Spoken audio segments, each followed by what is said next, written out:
Hey everybody, welcome to another episode of the Superpower Quest Superhumans. This actually may publish a couple other places as well.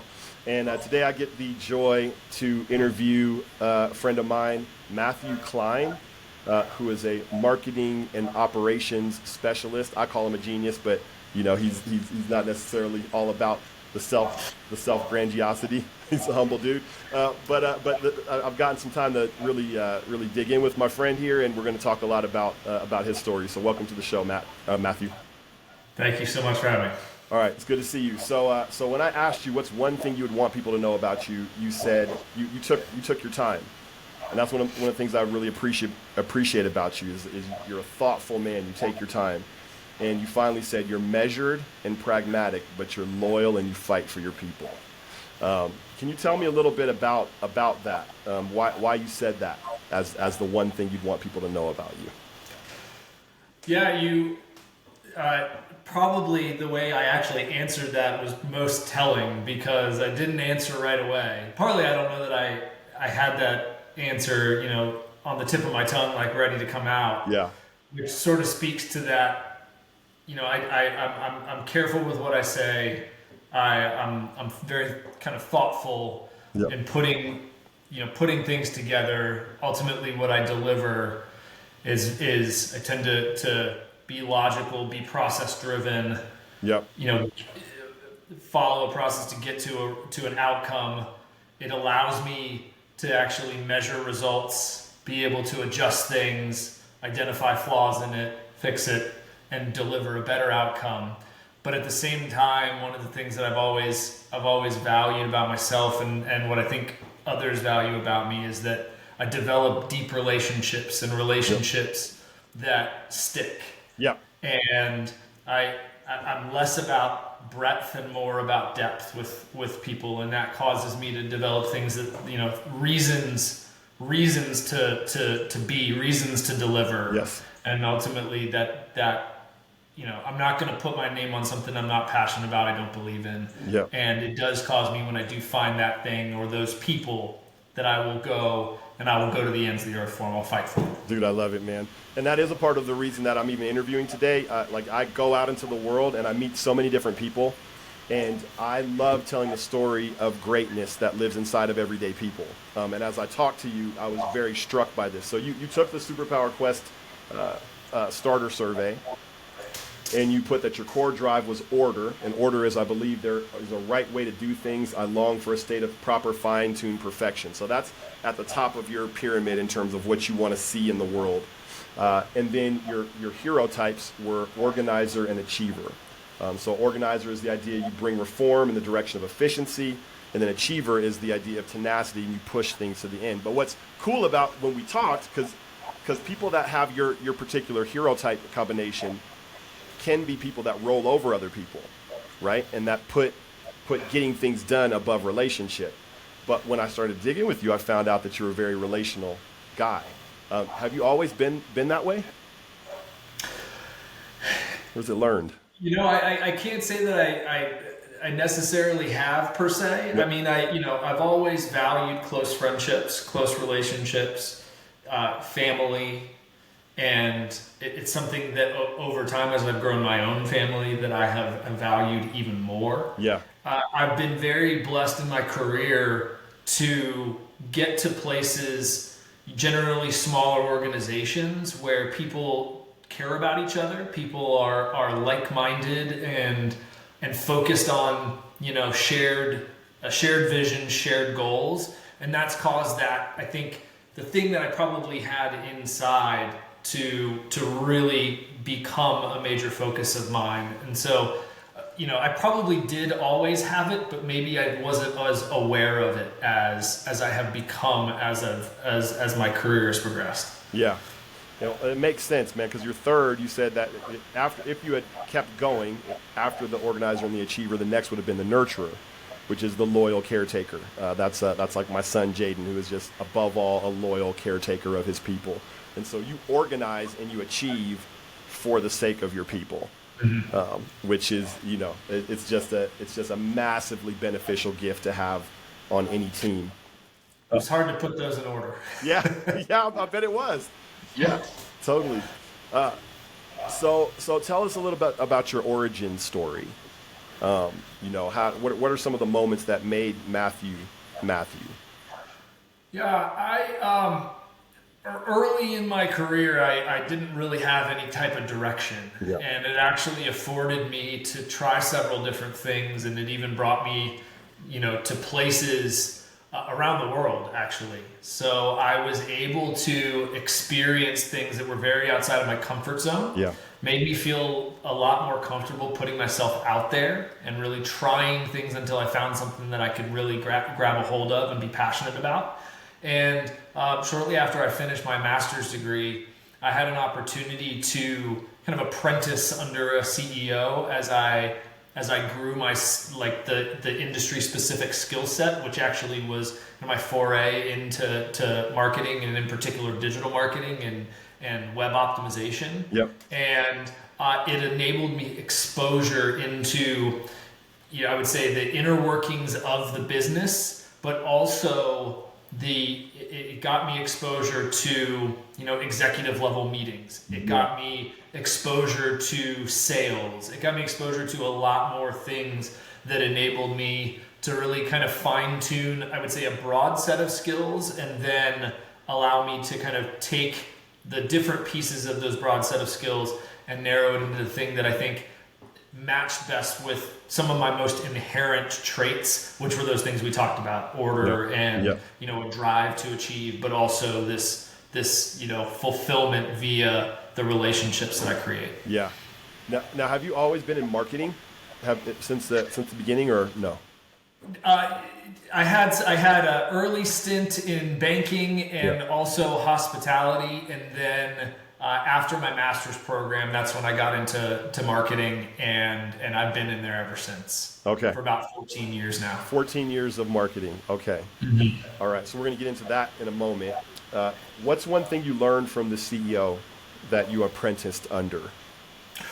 Oh, the CEO that I apprenticed under had more kind of isms, sayings and insights, kind of just coded in really interesting ways. I could spout off, dozens of them. Yeah. But that idea that it's the relationship that you create with somebody, even in a marketing and sales funnel.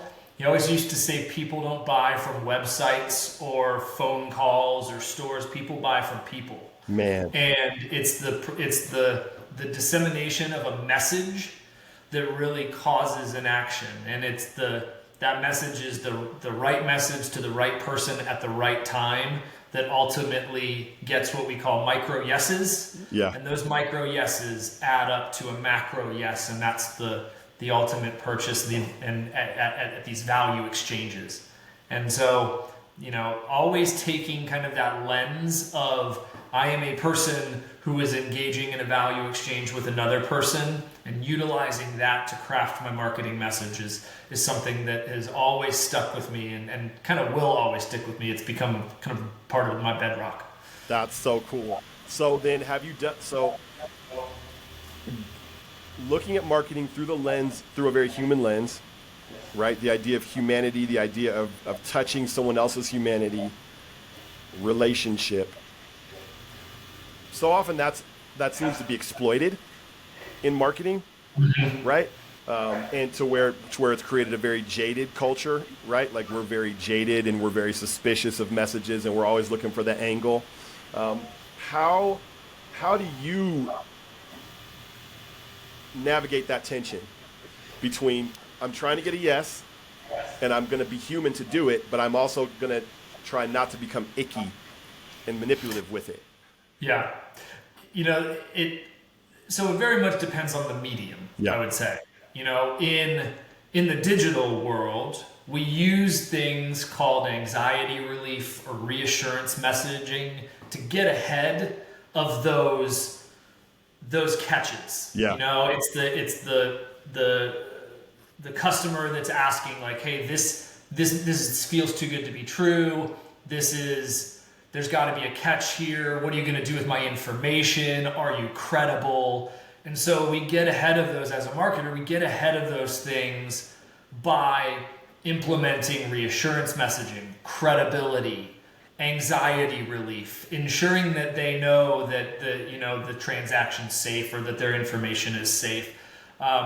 In the real world, you can kind of take similar things, but it's with a very personal tone. So the thing that I've always sort of prided myself on is that I'm genuine. Yeah. I'm very matter of fact. Yeah. I am, I don't try to overplay my hand or overstate my qualifications or what have you, and just taking a real genuine approach to the interactions that I'm having with someone or my relationship with them and the value that I bring to the value exchange. I think people especially in real life, can see through sort of the BS a little bit easier than maybe in the digital world. Yep. And therefore, that tends to come through with people, especially people that are trained to see through those things, which, more and more, senior level leaders and executives they're able to see through that kind of thing. And so that's something that I've been told I bring to the table, and I also sort of pride myself on. Yeah. Yeah. And I see it, man. I affirm that, because that has been so much of my experience with you, since Isaiah introduced the two of us. Isaiah, my stepson, and also a friend of Matthew, is the reason that we're in touch. So shout out to Isaiah, man. We love you. So that's awesome, man. There's so much more we could go into on that, but I think we might even do that at a separate time, because I'm very interested in what you just said for a different marketing cohort that I have. So let's keep going with the origin story journey. Any other milestones that made you into who you are today?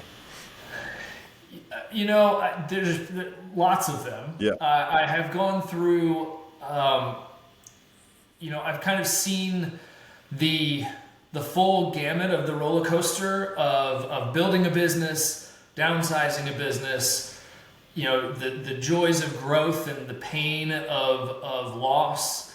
And I do think it has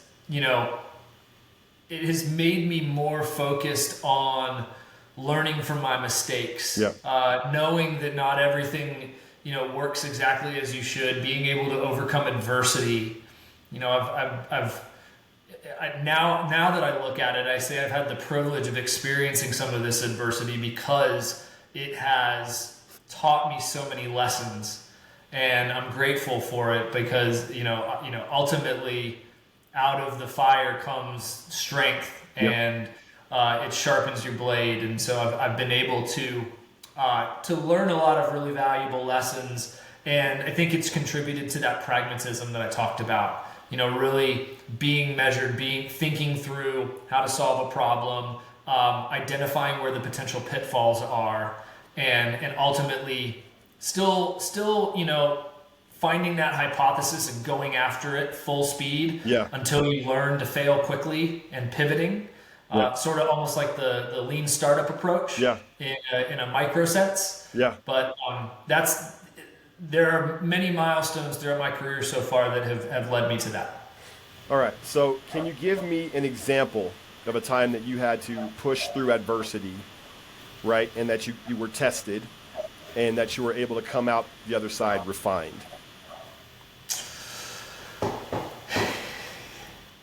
Yes. So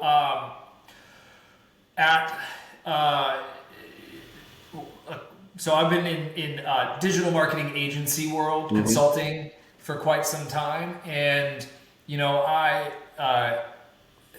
I've been fortunate to work with several Fortune 500 companies, build relationships, build multi-year relationships with these organizations and with their marketing operations, and that's allowed me to have many successes. But I've also had relationships that ultimately didn't pan out. And so one example, I was working with a company and kind of delivering value for them, and I think took the relationship a little bit for granted in terms of where we were and the perceived value that we were delivering. And when it came time for the contract renewal to happen, kind of not seeing it coming, we got a no. Yeah. And it caused us to say that, very unexpectedly, we were under the impression we were driving a lot of value. Yep. It turns out we were actually driving, we were over delivering on value to the point where they didn't really need us moving forward. Like, we had delivered too much to the point where, like, hey, you've given us enough to optimize for the next 2 years. We don't really need to continue working with you. Wow. And it caused, it was a very unexpected kind of hurdle. And we ultimately lost the business, but that caused a great point of reflection. Yeah. It caused us to turn and to look internally and say, okay, well, what is it that happened? Why is it that why did that happen? And what can we learn and apply to all of our subsequent clients so that this doesn't happen again? Yeah. And it actually allowed us to turn our lens on our own product and what we were promising clients and get it right into the zone of enough value for the cost that enabled us to continue delivering that recurring value. And so we iterated on our product, and ultimately we're able to land several new clients and continue to deliver them and create new multi-year relationships. But it was a hard lesson at the time. Yeah. What made it so hard for you personally? Anytime you so number one, it hit our KPIs. Internally, we had retention KPIs, we had revenue KPIs, and anytime you lose a large portion of that, it's going to sting. Yeah. So it obviously stung the P&L. It stung the pride of myself and my team, thinking it was sort of a foregone conclusion that we were going to continue a relationship with this client. Yeah. And then, it was when you take a step back though, and then you realize, okay, what can I learn from this? That's where the value started flowing in. Have you noticed that getting to that step where you stop the panic, right? Where you try to get the fear under control? How do you get from that place to the place where it's like, okay, let's start productively looking at things? What does that process look like? I wish I could say I've codified that, because I could probably then go to market with that. It's, I think different people handle adversity in different ways. Sometimes you need to take a walk. Sometimes you need to punch a wall. Sometimes you just need to let it out in your various ways. Sometimes it just turns and motivates you even more. The thing I have found is, there's some short-term pain. You need to kind of to air your frustrations a little bit. Yeah. But then once you can get to the place where you can be a cool head and you can take an approach. So the thing that has always worked for me is, this comes back to the thing that is in your framework, is order. Yes. When I can bring order to a situation, and I can go in and sort of take a measured approach to like post-mortem, or we used to call it after action. Yeah. Where you would say, okay, well, what worked and what didn't? Why? Asking the why question is a major part of that after action approach that we take. Yeah. We always say try to answer why 5 times. Yeah. And see if you can get to the ultimate root of what caused the original problem. Because a lot of times, just answering it once is not really going to get you to a source of something that you can actually change. Man, I love that. So you ask why 5 times. So you get your answer and then why underneath that, and you get your answer and why underneath that, until you get to you get as close as you can to the root of the problem. That takes some tenacity to do that. It does. When you have like-minded people around you, it makes it infinitely easier. Yeah. When you're on your own on an island trying to do it, I can't fathom that being an easy thing. But it's a lot easier when you have people that are supportive around you and that want to work with you to get to the answer. Yeah. Yep, very true. We need people around us. Um, so then moving on with the story. Does that bring us up to the present in terms of marketing experience, or what else would you tell us there? I'd say that's pretty close. Yeah, there's lots of small stories, but I would say, big milestone wise, that takes us pretty close. All right, and then so you spent how many years were you at your most recent position? I've been at my most recent position for about a year and a half. Okay, all right. And what would you say is the biggest thing you learned from that position? Oh gosh, my most recent group that I've been working with is much more in startup mode. Yeah. And so while I have worked for smaller companies, I haven't been in a true startup, and this was a true startup. Yeah. And the founders of this company really do live by a lot of startup mantras. It's very much fail fast. Yep. It's pivot. Yep. It's a constant state of evolution. Yeah. And so I've learned to be comfortable in the uncomfortable. Yeah. And be, you set up structure, but you set up structure in a way that it's going to change. Yeah. And so being comfortable, being able to pivot quickly is something that I've learned from the folks that I'm working with now. And then what are you looking for in the future? What does the ideal position look like for you? And I know we spent a lot of time talking about this, but I'd just love to hear what you're thinking today on that question. Yeah, I've been very fortunate being in the marketing agency world. Yeah. To get exposure to a lot of organizations. Yeah. In the agency world, it's a really interesting dynamic because you are building an agency business and you have KPIs internally and you have goals and a vision, but you are also optimizing for your clients, yeah. right? And so you're taking on your clients' KPIs. Yes. And so while you've got your own, goals and objectives for a company, yep. You've also got 15 other goals and objectives for your clients' companies that you're trying to take on. And it creates this weird layered dynamic. Yep. And so one of the things that I've with all of the clients I work with are brand side product marketers, growth marketers. They have a set, like a dedicated focus, a singular vision, a focus of growing one business. Yes. And it's something I've always been a little bit envious of. Like, I wonder what it would be like if I had one focus, if I had, one vision, albeit in any organization, there are still going to be multiple layers of KPIs and objectives that you want to hit for a particular channel or a particular funnel or a line of business, but it still centers around one organization and that organization's mission. Yes. And so I've been envious of that, and in the future, that's something, be interested to see how that is in terms of tackling with a central or a more singular focus. So when we talked earlier, one of the things that you said that actually struck me the most from our previous conversation was you want to build something. You're a builder. You put that actual name on yourself, that you see yourself as a builder, which I would affirm wholeheartedly based on your gift.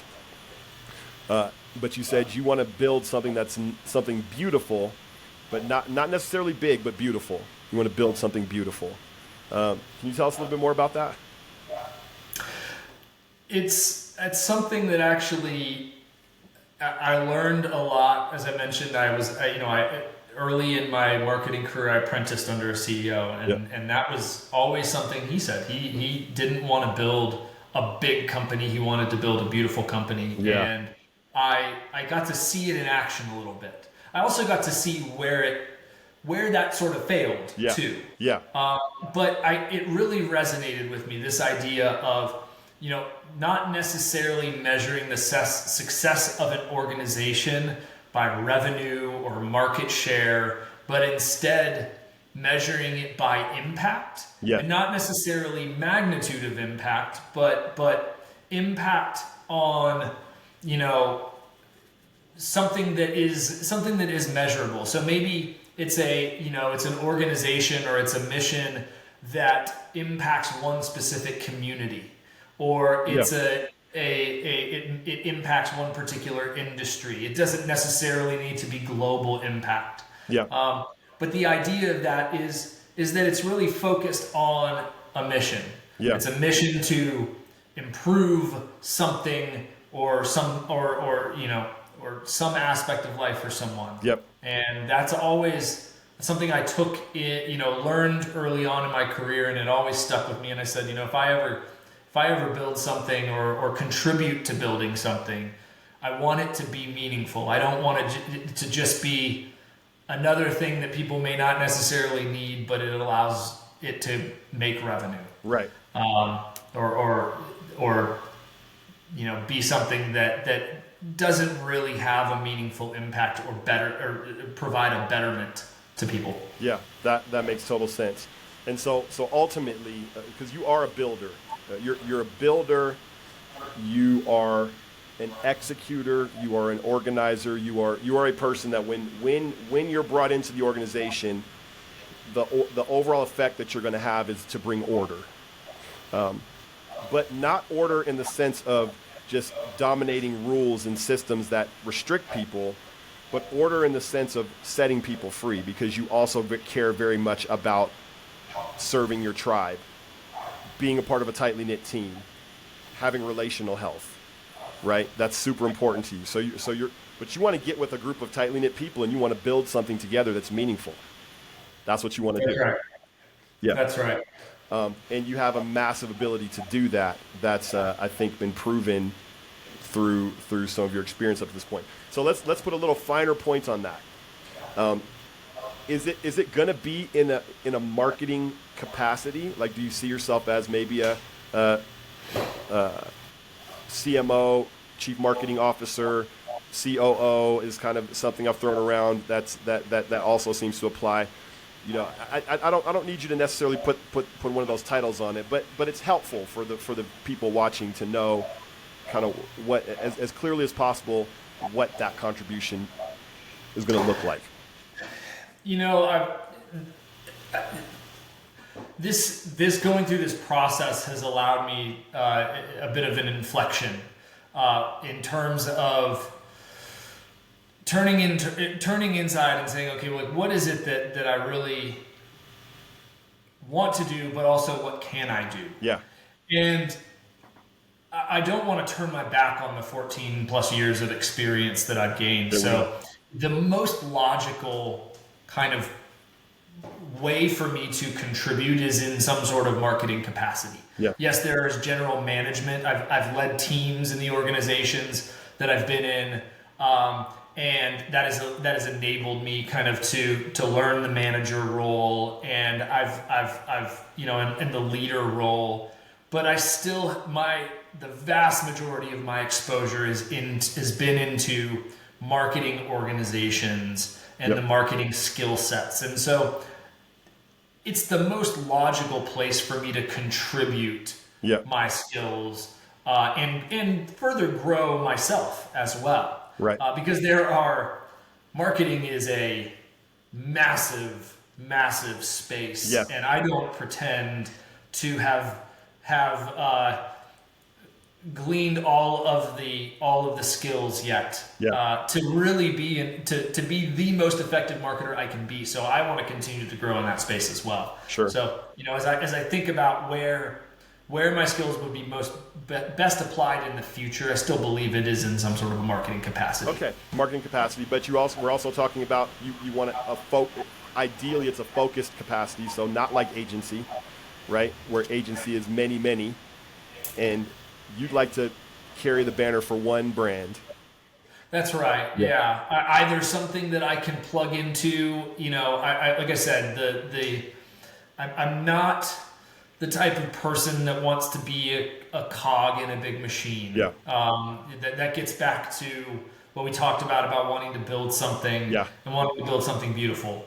Yes. It doesn't necessarily mean me going out on my own and starting something fresh. Although, that's certainly an option, but really being able to plug in a marketing capacity and build something great.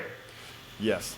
And with that, you have the ability to manage teams because you have that relational, emotional intelligence piece. That's right. So it's not like you're saying, man, please put me in charge of a bunch of people, because that's not what you're saying, but you can do that, right? Mm-hmm. You have done that, and you can do that effectively, as a part of that underlying drive to bring order to an organization.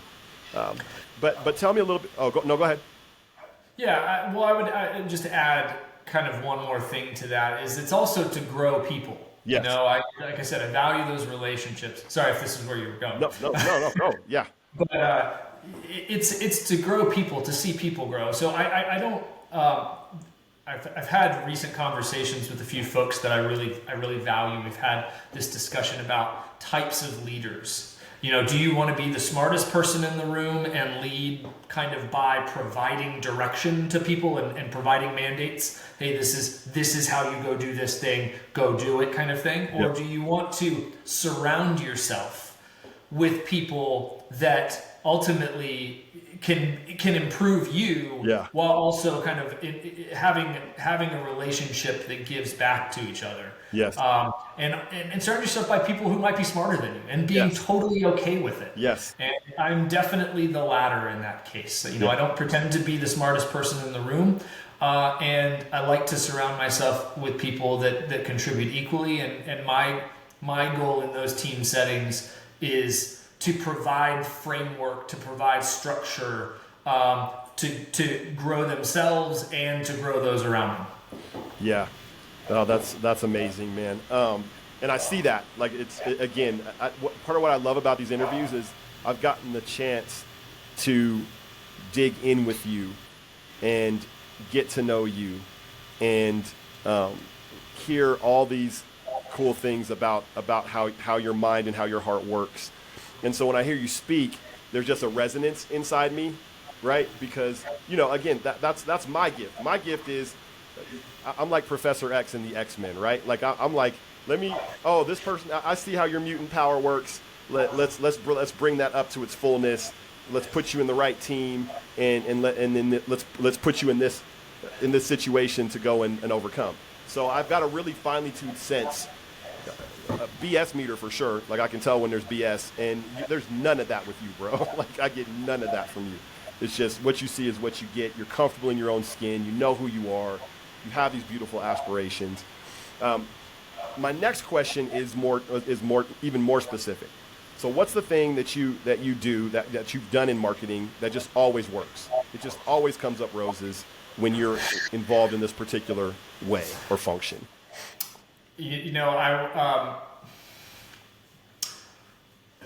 I'll say a couple. Okay. The first is the scientific method, Yeah. to be honest with you. Yeah. And the scientific method can be applied in just about anywhere in marketing. Yeah. Because, I come out of a background of what we call conversion rate optimization. The idea of A/B and multivariate testing should be founded in the scientific method. But the scientific method could also be applied to marketing strategy. It can be applied to campaign strategy. Yeah. It's really the idea of using data to establish a hypothesis, putting that hypothesis into market, measuring it, and learning from it. Yes. And so the scientific method, I would say, is absolutely something that has always been effective. The other thing that I have seen be consistently effective is the idea of the concept of value proposition. And this is something that dates back to the early days in my marketing career and where I was at the time, a company called Mech Labs, where we founded ourselves and a core component of our methodology was around value proposition. Yes. Value proposition being, if I am your ideal customer, why would I say yes to you rather than any of your alternatives? Yeah. And generally, we have a whole process for like sussing that out. Yeah. Figuring that out with companies, with individuals. You can apply it to your own personal journey. and it always leads to an answer, and it may not be the answer that you want to hear Yes. or what you like to hear, but it's like the milestone, the core pillar of most organizations. It's what a company should be built on. It's their purpose for existence, and generally finding that out and then using that to build your business. Be it your products, your product mix, Yep. your people, certainly your marketing and sales funnels. Yes. Building those on the foundation of value proposition has always been effective. Dude, I love it, man. And so you've done that. You've helped in that agency role. I'm imagining you've helped multiple brands come up with their value proposition, their unique value proposition. That's right. And then you've executed campaigns against that revelation, basically. Yeah, we've helped them put it into market.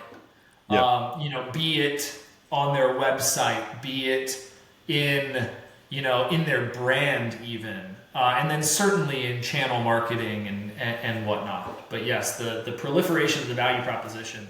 There's lots of different ways you can put that into market. Yep. Again, this kind of goes back to that thing we were talking about earlier, that in order to get those micro yeses, Yep. it's the right message to the right person at the right time. Yes. That message isn't always the same, Yep. So that's where the scientific method comes in. Yeah. To test and learn what the right expression of that value proposition is at that right time. Dude, okay, so I saw you light up when you were talking about this. I noticed it. So the idea of the scientific process or the scientific method, the idea of creating that value, using that kind of a mindset to get down to the truth of what your core offer really is, right? That's in line with your reason for existing as an organization. You have a desire to know truth. You have a desire to dig through the noise and find like the foundational, fundamental truth. Is that accurate? I probably never put it into words that way, but I think that makes a lot of sense. Yeah. It certainly fits the things that I value. Yeah. And so yes, I would contend that you're probably right there.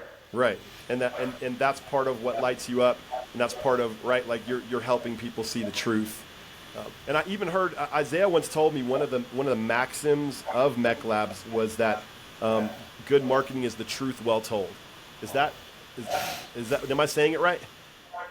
Yes, yeah, that's it. It is. The truth is value proposition. It's like your reason for existence. Yeah. And telling it well is what we just talked about. It's the right message to the right person at the right time. Dude, I love it, man. Well, I've got to say, I continue to enjoy spending time with you and learning about your superpower, and I'm excited for your next adventure. You are a builder, and you are going to build something beautiful. I have no doubt about that you're going to put your hand to the plow and create something valuable and impactful in the world. Given the right team to work with to do it. What is there any wisdom that you would leave us from your entire experience? We've gotten to go back and kind of go through your story. So what wisdom would you leave my viewers with that you've learned from the lifetime of being Matthew Klein?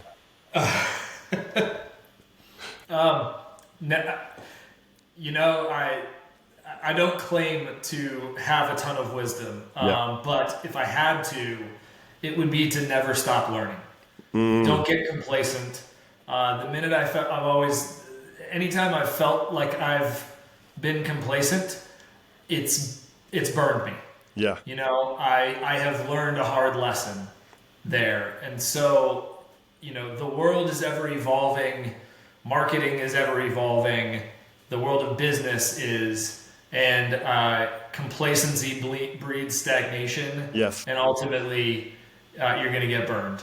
So for sure, I would that if I had some wisdom, it's that I am. I never feel wise enough. Dude, I love it, man. Yeah, Socrates was the wisest man of his times because he realized he knew nothing, Yes. right? You know, but I also find that to be a very timely message in a time, a stage of history where things are changing so rapidly. The technological advance is just staggering, right? Yeah. You have to keep learning. You have to keep adapting. You have to keep changing in order to survive in the business sense, for sure. That's right. Yeah. Yeah. Well, thank you, Matthew. It's been an incredible honor to spend time with you today, and thank you everybody who's been watching. I hope you have a great day.